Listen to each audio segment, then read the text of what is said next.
দারুল আরকাম জ্ঞানের ফোয়ারা। আসসালামু আলাইকুম রহমতুল্লাহ নাহমাদুহু ওয়া নুসাল্লি আলা রাসূলিহিল কারীম আম্মা বাদ ফাউযু বিল্লাহি মিনাশ শাইতানির রাজিম বিসমিল্লাহির রহমানির রহিম ক্বালা আল্লাহু তাআলা কুল্লু মান আলাইহা ফান ওয়া ইয়াবকা ওয়াজহু রাব্বিকা যুল জালালি ওয়াল ইকরাম। আলহামদুলিল্লাহ, প্রশংসা সেই আল্লাহ তাআলার জন্য। সকলে বলার চেষ্টা করি আলহামদুলিল্লাহ। নবী করিম সাল্লাল্লাহু আলাইহি ওয়াসাল্লামের প্রতি সংক্ষিপ্ত দরুদ সকলে বলার চেষ্টা করি সাল্লাল্লাহু আলাইহি ওয়াসাল্লাম। সম্মানিত উপস্থিতি, আজকে আপনারা যে যেখান থেকে আমাদের এই ভিডিওটি দেখতে পাচ্ছেন সকলকে স্বাগতম এবং অন্তরের গভীর থেকে আমাদের সকলের পক্ষ থেকে মোবারক। সম্মানিত উপস্থিতি, আজকে আমরা কথা বলছি কুড়িগ্রাম জেলার রাজীবপুর জেলার দিয়ারাচর দারুল আরকাম ইসলামী মাদ্রাসা থেকে প্রত্যন্ত একটি অঞ্চল। তো সম্মানিত উপস্থিতি, আপনারা দেখতে পাচ্ছেন আমরা দাঁড়িয়ে আছি মাদ্রাসার একটি প্রাঙ্গণে তথা মাদ্রাসার একটি মাঠে। তো আমাদের পিছনে দেখতে পাচ্ছেন একটি মাদ্রাসা রয়েছে, খুবই মাদ্রাসার অবস্থা ভয়াবহ, অত্যন্ত দরিদ্র। তো সম্মানিত উপস্থিতি, আজকে আমাদের যেটা মূল বিষয় সেটা হচ্ছে যে আপনারা দেখতে পাচ্ছেন যে আমাদের পিছনে মাদ্রাসা, সামনের যে জায়গাটা এটা মাদ্রাসার ছিল না, এখানে একটা বাড়ি ছিল এবং আমাদের মাদ্রাসার অন্য একটা জায়গায় ব্যাক জায়গাতে আমাদের একটা জায়গা ছিল। তো এখন ওইদিকে যদি আমরা মাদ্রাসা করতে যেতাম তাহলে আমাদের অনেক আরও সমস্যার সম্মুখীন হতে হতো। আমরা বাড়িওয়ালাকে বলেছিলাম আপনারা আমাদের ওই ব্যাক সাইডে জায়গায় যান, তার পরিবর্তে আপনারা আমাদের এই জায়গাটা দেন। তো আলহামদুলিল্লাহ, তারা আমাদের এই প্রস্তাবটি মেনে নিয়ে তারা আমাদের ওই মাদ্রাসার যে একটা ব্যাক সাইডে জায়গা রয়েছে সেখানে তারা গিয়েছে, সেই পরিবর্তে আমাদেরকে তারা এই জায়গাটা দিয়েছে, যার কারণে আলহামদুলিল্লাহ একটা প্রশস্ত হয়েছে মাদ্রাসা, একটা ফরওয়ার্ডে আসছে মাদ্রাসা, এখন একটা সুন্দর হয়েছে। এখন আমাদের এই মাদ্রাসাটাকে সুন্দর, আরও সুন্দর যদি করতে চাই, আপনারা দেখতে পাচ্ছেন এই ফাঁকা জায়গাটাতে আমাদের ঘরের প্রয়োজন। আপনারা যেখান থেকে যেভাবে পারেন আমাদের এই মাদ্রাসার জন্য, ঘরের জন্য আপনারা দান করতে পারেন। শুধু তাই নয়, আমরা একটি মাদ্রাসার একটি মসজিদ ইউজ করতেছি প্রায় মিনিমাম 20 বছর থেকে। এই মাদ্রাসার মসজিদের অত্যন্ত অবস্থা খুবই খারাপ, যখন পানি আসে পুরো মসজিদটা একদম ভিজে যায়, এখানে নামাজ পড়া যায় না, আমরা অন্য জায়গায় গিয়ে নামাজ পড়ি। আপনারা চাইলে আল্লাহর ঘরে এবং মাদ্রাসা নবী সাল্লাল্লাহু আলাইহি সাল্লামের ঘরে এখানে আপনারা দান করতে পারেন।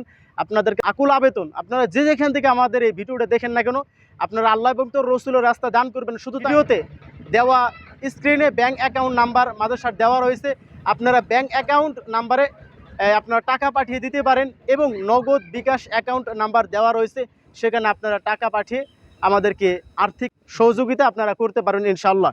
সম্মানিত উপস্থিতি, তো আমরা এই বিষয়ে কিছু আমাদের সম্মানিত ব্যক্তিবর্গ থেকে আমরা কিছু অনুভূতি তাদের কাছ থেকে আমরা একটু ইনশাল্লাহ নিব সংক্ষেপে ইনশাল্লাহ। তো এই পর্যায়ে আমাদের সামনে আমাদের সদর মাদ্রাসার সম্মানিত সদস্যবৃন্দ, সাবেক শিক্ষক ডাক্তার মোহাম্মদ আবুল কাশেম, তিনি কথা বলবেন ইনশাল্লাহ। আসসালামু আলাইকুম ওয়া রাহমাতুল্লাহ।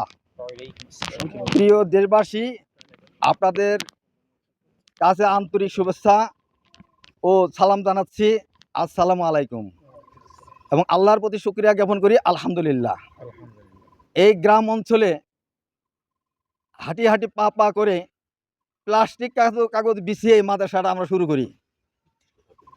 ইনশাল্লাহ সেই মাদ্রাসা থেকে 25 সালের বৃত্তি পরীক্ষায় আমাদের 4 জন ছাত্র এবং ছাত্রী বৃত্তি পেয়েছে। এ থেকে বুঝতে পারা যায় এই মাদ্রাসার লেখাপড়া অত্যন্ত গুরুত্বপূর্ণ।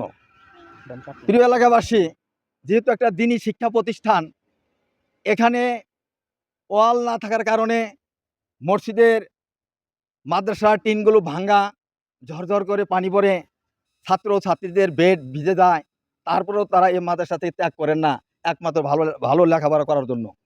কাজেই এই মাদ্রাসার উন্নয়নের জন্য প্রিয় দেশবাসী, সারা পৃথিবীর মুসলমানদের কাছে দৃষ্টি আকর্ষণ করছি, আপনারা এই মাদ্রাসার জন্য আপনাদের দানের হাতটাকে বাড়িয়ে দিবেন।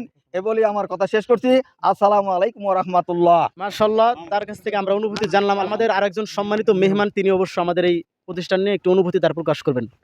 প্রিয় দেশবাসী, সকলের প্রতি আমার সালাম। আসসালামু আলাইকুম রহমতুল্লাহি ওয়া বারাকাতুহু। যেখানে আমরা দাঁড়িয়ে আছি, আমরা দেখতে পাচ্ছি প্রিয় দেশবাসী, এখানে কোনো ছাত্রদের সুন্দর পরিবেশ সম্মত একটি বসার জায়গা, পড়াশোনার জায়গা না থাকার কারণে ছাত্র এবং শিক্ষক, এই শিক্ষা প্রতিষ্ঠানের মান, শিক্ষাগত গুণ বা মান অনেক উন্নত।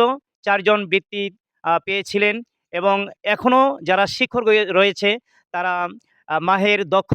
আমি প্রিয় দেশবাসীর কাছে আকুল আবেদন করব, এই কুড়িগ্রাম জেলার আপনার রাজীবপুর থানাধীন দিয়ারা একবারে নদীমাতৃক এলাকার মধ্যে একটি শিক্ষা প্রতিষ্ঠান, গুণগত মানগত। আমরা দেখতে পারতেছি সকল জ্ঞানী গুণী মুরব্বী আনিকেরাম সবাই আমাদের এই শিক্ষা প্রতিষ্ঠানের সাথে জড়িত রয়েছে। আপনাদের দেশবাসীর কাছে আকুল আবেদন, এই শিক্ষা প্রতিষ্ঠানে আপনাদের আর্থিক সাহায্য সহযোগিতা করে ইহকালীন এবং পরকালীন কল্যাণ আপনাদের সকলের প্রয়োজন। মাশাআল্লাহ, আলহামদুলিল্লাহ। আমাদের প্রিয় সম্মানিত মেহমান তিনি অনুভূতি প্রকাশ করলেন। দর্শক ভাইয়ের, আপনারা দেখলেন, শুনলেন যে আমাদের অনেক সম্মানিত দিনী ভাইরা তারা অনুভূতি প্রকাশ করলেন এই মাদ্রাসা সম্পর্কে, যে মাদ্রাসার অনেক বেহাল অবস্থা এবং মাদ্রাসা মসজিদ এবং জায়গা জমিনে অনেক আর্থিক সমস্যার মধ্যে রয়েছে। আপনারা আল্লাহর রাস্তায় দান করবেন, আল্লাহ এর বিনিময়ে আপনাদেরকে উত্তম প্রতিদান দুনিয়া এবং আখিরাতে আল্লাহ আপনাদেরকে জান্নাত দিবেন। এ বলে আজকের আমাদের কথা এখানে শেষ করছি। আসসালামু আলাইকুম ওয়া রাহমাতুল্লাহি ওয়া বারাকাতুহু। দারুল আরকাম আলোর ঠিকানা, আগামীর পথ চলা হবে যে সুফিয়ানা। দক্ষ হাতের ছোঁয়ায় গড়ে স্বপ্ন অজানায়, বাংলা ইংরেজি আর কোরআনের মোহনায় সন্তান হোক ধন্য জ্ঞানে।